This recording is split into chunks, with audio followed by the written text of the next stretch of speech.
Hello everyone, this is a special edition video. I haven't done much videos before because of summer school, but now I can resume my video making again. So you might have heard there was this TTC 100 year contest event last Saturday, August the 20th at Hillcrest facility. So basically it was the award ceremony for the contest event, and the contest was students from all across the TDSB get to present ideas in several categories including safety, people, community, infrastructure, environment, and pretty sure that's it. So they have to write some kind of essay or do a drawing, image, diagram, or even a video where they explain what the future of the TTC looks like, give the TTC some ideas for the next century of their existence. So I won the first place in my age category, grades 9 to 12, in the safety category with my platform door design. As you can see, that's me right there. So I'm in this video. I'm just gonna talk a bit about the event, what my idea was, and I'm gonna show you some stuff from the event. So like images of the other exhibitions that the TTC showed, like old streetcars, old buses, and some of the stuff the TTC had. Unfortunately, I didn't take much of the pictures of the other booths, but will tell you a bit about them. Like there was this one kid who had this amazing picture of other lines. He had this ridiculously detailed map, future subway map, that really relieved a lot of problems and expanded all the way east from Markham down south to Brampton, which is pretty cool. So yeah, event synopsis. This was the award ceremony of the TTC 100 year contest. The winners got tented booths to demonstrate their idea, as you can see, all the way from 10 a.m. to 2 p.m., which is basically about a 4-hour stretch of almost non-stop talking for the booth award winners, and rest assured my voice did get a bit hoarse after a while. The mayor came to present the certificates, which was cool, and there was an exhibition of old vehicles like the buses and streetcars that existed since the beginning of the TTC, which was also really cool. I went inside some of them and actually managed to change some of the title displays. So yeah, first I'm going to talk about the problem, like what my idea was, and then I'm going to go on to describing the event. So the problem is that certain people are at risk, especially at risk for falling onto the train tracks, subway tracks, like elderly people, those with certain illnesses, impaired vision, those with injuries, mental illnesses, those carrying heavy loads, and babies and strollers of very young children.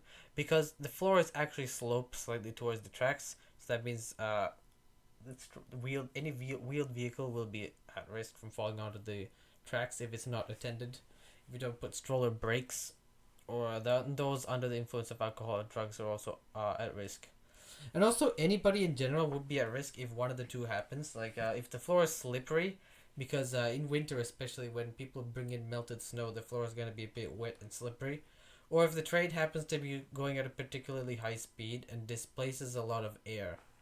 Let's say the train's just skipping the platform entirely, which does happen for some reason. Like maybe if the train is far too crowded, it just skips the platform entirely. Unless if nobody is getting off. So, or if the train is out of service, it just goes right through the platform at normal high speed. So the train would displace a lot of air, and that might throw someone off balance. So that's called the piston effect. So here are some events that occurred lately where people have fallen onto the tracks. In this case, someone was pushed onto the tracks, and incidents like that have risen dramatically over the past few recent times. So on April 17th, you might have seen or heard about this. On April 17th, a woman was pushed onto the tracks, a Blur Young, and she survived by rolling under the platform, which was a really ingenious thing to do. Good emergency thinking. She managed to survive by broken rib and sued the TTC for $1 million. Which, me personally, I'm just thinking that's possibly a bit low for, I almost died. $1 million isn't enough to get a house nowadays with inflation. So, what are you gonna do? Buy another semi-detached house, even a townhouse, for $1 million? So, yeah, it's no joke though. This is serious stuff. So, another thing. Fairly recently, maybe 2 weeks ago, a 5-year-old autistic girl was rescued from the tracks. She wandered towards the train tracks at Warden where it was relatively little unprotected. There was a gap in the fence or something, and the train operator barely spotted her and managed to reverse the train and get her off the tracks. So yeah, obviously there are a lot of solutions around the globe. If you've been to other metro systems around the world, you've probably seen something like this, which are most major metro systems. Stuff like this exists. They're called platform screen doors. They're basically like walls with doors in them. They sync up to the doors of the train, and they protect people from falling onto the tracks. There are three types of doors. The ones that only go up to chest height, the platform screen gates. Ones that go up to about almost the roof height, but they leave a little bit of a gap for ventilation, and the ones that completely cover the go up to the ceiling. And gates like this, especially the bigger ones, offer other protections as well. They not only protect people from the piston effect, but they also protect commuters from the elements. Like, let's say it's really cold, and a cold wind is coming in from the train tunnel, or let's say it's raining and it's outside. It's a train platform that's outside. It prevents the rain from falling onto commuters. So yeah, that's the basic standard design of platforms screen doors, which varies around the globe, but follows the roughly same pattern. So yeah, for my idea, the one that won the TTC safety category, I came up with two designs. One is a retractable wall which retracts into the floor once the sensors under the tracks tell the system that the train's arrived. So when the train's arriving, it retracts way under the platform, and when the train leaves, it retracts upwards. And the good thing about this idea is that technologies like ATC, it stands for automatic track control, and it basically means the trains stop and start at the exact same time, and just sort of like a semi-driverless trains. And why you need that for the platform screen doors is because the train doors need to sync up with the platform doors. Here you don't need that because the entire platform wall retracts, and it doesn't matter where the doors are because the entire train is open. But the problem is it's extremely energy intensive to move the entire platform wall down, and it requires deconstructing the whole platform to accommodate the weight of such an immense system. And also, it'd be far slower than platform screen doors. It would waste a lot of commuter time, a couple of minutes at least to retract the door up and down, depending on the motor systems. But an interesting fact is that the earliest systems like this were actually platform screen door, platform safety systems were invented way back in 1908. They involved a system of retractable pickets. They were invented by Charles S. Shute. You can look them up. Charles S. Shute, platform screen door design. It's a Google patent, and you can. I might provide the link in the description. So if you want to check that out, you can go check it out. It was a very advanced design of the times, but it was quickly forgotten after the platform screen door was designed a couple of decades later. Actually, many decades later, like 50s, 60s at least. Maybe even the 80s, platform screen doors. So yeah, here's my second solution. It's very similar to the platform screen door design, and honestly, I did not know these existed at the time, and I should have done my research, but I didn't. So then I figured out that these already existed after I created this, but by then it was too late, obviously. I still ended up winning the contest though. So basically, it works the same. Sensors tell the doors to open when the train's in the station, and when the train leaves, the doors close, and there's a display board which tells you what time the train's coming, and also some news. Some advantages: minimal energy used just to open the doors. It's more sleek, elegant, and it would help commuters more from the piston effect than the previous design. But the cons are that it requires ATC and reconstructing a platform floor. If the wall is particularly heavy, you'll need to either reconstruct the platform or build it out of lightweight material like graphene, bioplastic, 3D printed plastic, which is very actually hollow but strong. So yeah, that was my idea. Now we're gonna go on to a video of my booth. A demonstration of a working model. It's just a quick short 2-minute video. I'll skip over it if necessary. Hello everyone. So today is we're going to be talking about a platform safety manual. And His music is a bit loud, sorry. This is my poster right here. So obviously, platform safer. People fall onto the tracks. There was my poster actually. Oh, Mike, sorry. Hello. In April of There was my poster. 2022, like it was this year, someone pushed another person onto the tracks and she barely survived with a broken rib. Yeah, that's And just someone fiddling with the just a bus couple of horn. days Sorry. ago, an autistic You girl can mess was around with walking the along bus if train you want tracks and to. nearly got run over. So there's This a lot of buses. people at risk from falling onto the tracks. As Okay, you we can know see, this. up with the platform doors. So I created two systems for the TTC 100-year contest, which I won for the safety category. Okay, we know this too. This system, which I invented by news and what tracks into the floor. You can see this over here. You can see it over here, where it's blown up on a poster board for you. The wall, like the second design. Apologize for the music. It just happened to be there. There's a platform, and there's a wall, and then the doors open. So, Oh yes. the hybrid system model. It's a mock-up, so you might want to check it out.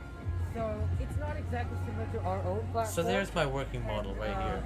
So what I It brought to the works like this. contest. It's a hydraulic system. So when the train reaches the end of the platform, it pushes down a weight, which powers syringes, which open the train doors. It's a hydraulic pneumatic system, as you can see.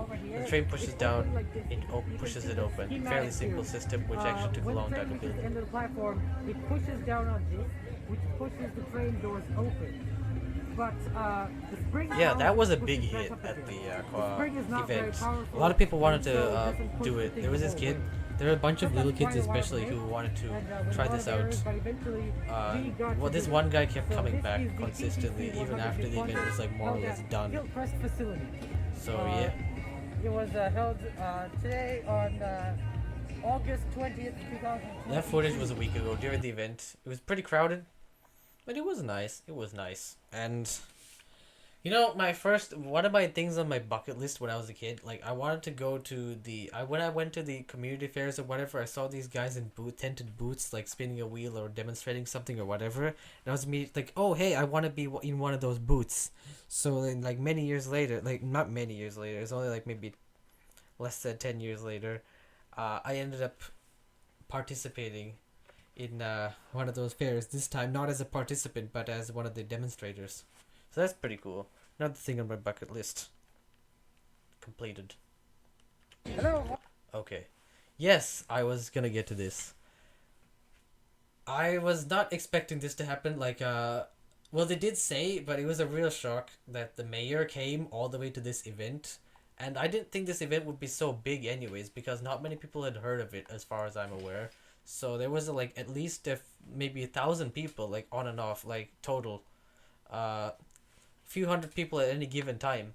So the mayor himself came to visit and gave the certificate, and I demonstrated a bit of my event booth and my platforms, gates and things and like that.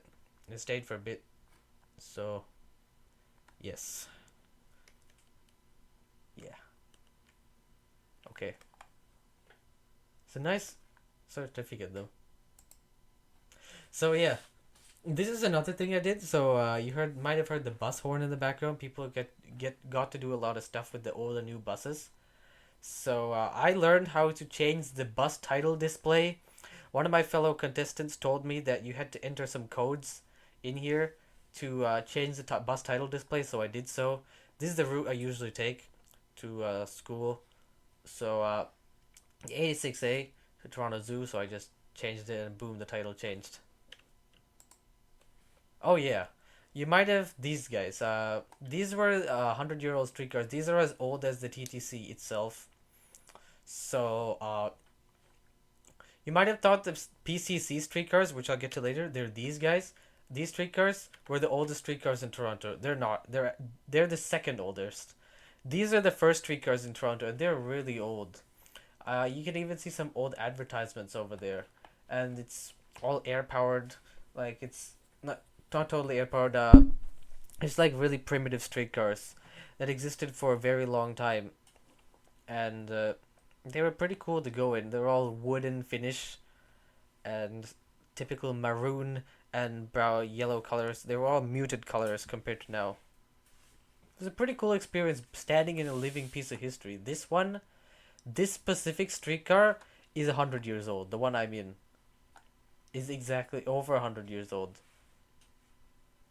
Oh wait, actually it's a bit under 100 years. In December of 1922, so it's about 99 years old.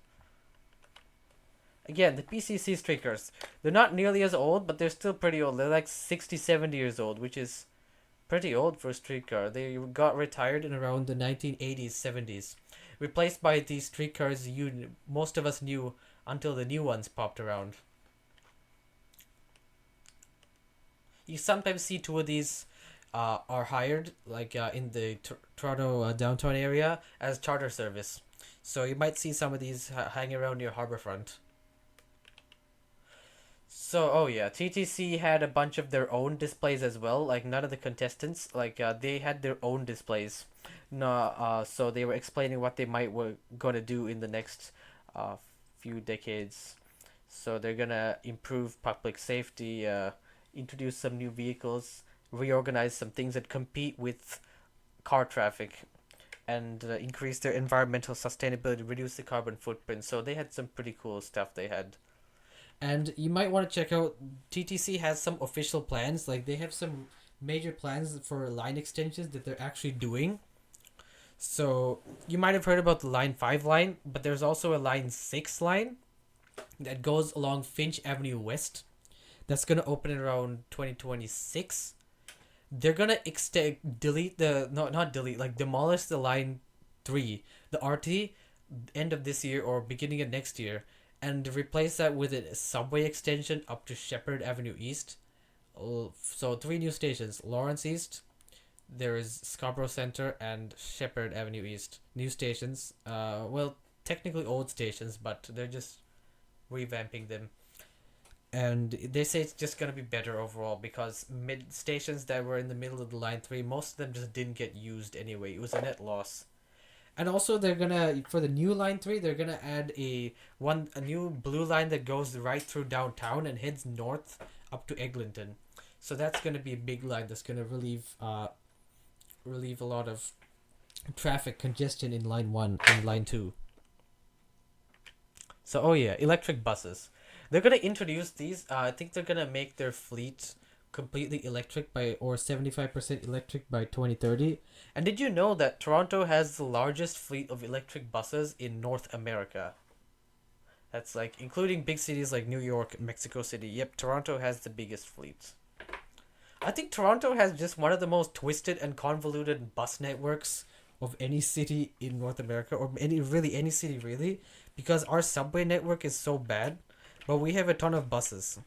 So yeah, Toronto's TTC is trying to reorganize that image and reduce the number of bus lines and increase the subway lines, which is going to be a lot better.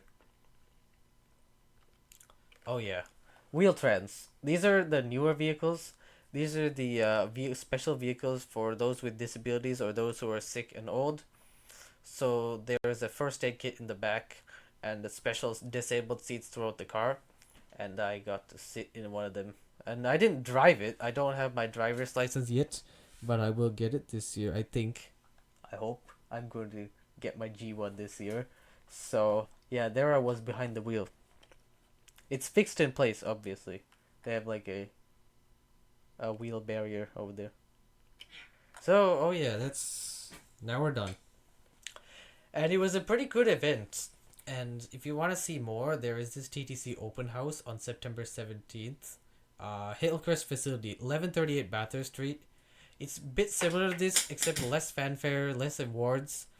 But all are welcome. I think there might be the old vehicles demonstrated again once more. I'm not 100% sure. Or it could just be one of those boring open houses. In any case, I think it's worth visiting. If it's even remotely like this event that I visited last Saturday. So, thanks for watching. More actual content videos are coming soon, like product previews and music videos.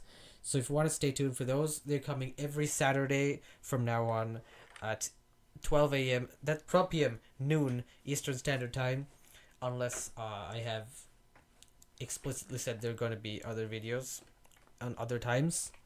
And yep, that's it. Bye everyone, have a good Saturday. Thanks for watching this video.